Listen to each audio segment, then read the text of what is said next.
राजस्थान में एक बड़ा खुलासा हुआ है जिसने शिक्षा जगत को हिलाकर रख दिया है। REET 2018 और 2019 शिक्षक पात्रता परीक्षाओं में बड़े पैमाने पर भर्ती घोटाले का पर्दाफाश हुआ है। राज्य के शिक्षा विभाग में 123 शिक्षकों की एक सूची विशेष संचालन समूह SOG को सौंपी है, जिन पर गंभीर आरोप लगाए गए हैं कि उन्होंने नौकरी पाने के लिए अनैतिक तरीकों का सहारा लिया।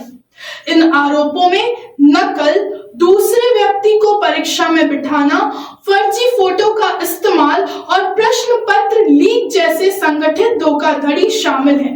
सबसे चौंकाने वाली बात यह है कि इस सूची में शामिल करीब 95% शिक्षक राजस्थान के जालौर जिले से हैं, जिसे लंबे समय से पेपर लीक माफिया का गढ़ माना जाता है।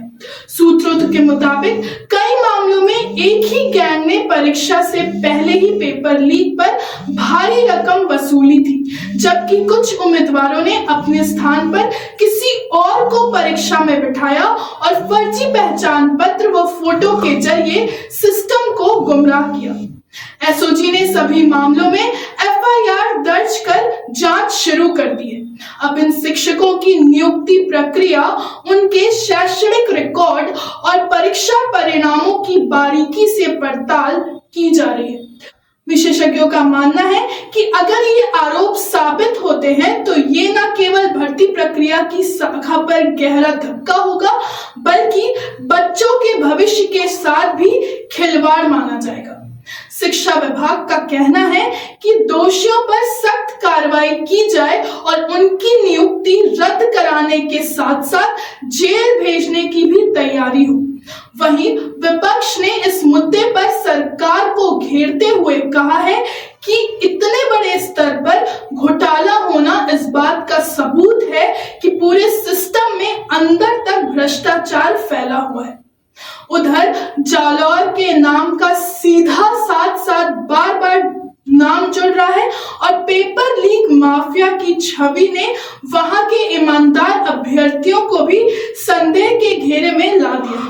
फिलहाल SOG की टीमें अलग अलग जिलों में छापेमारी कर रही है और कई संदिग्धों से पूछताछ की जा रही है। ये देखना बाकी है कि इस जांच के नतीजे क्या निकलते हैं और क्या सच में दोषियों को सजा मिल पाएगी या मामला भी बाकी घोटालों की तरह फाइलों में दबकर रह जाएगा। लेकिन एक बात साफ है, अगर शिक्षा की नींव में ही धांधली हो तो आने वाली पीढ़ी का भविष्य सुरक्षित नहीं रह सकता।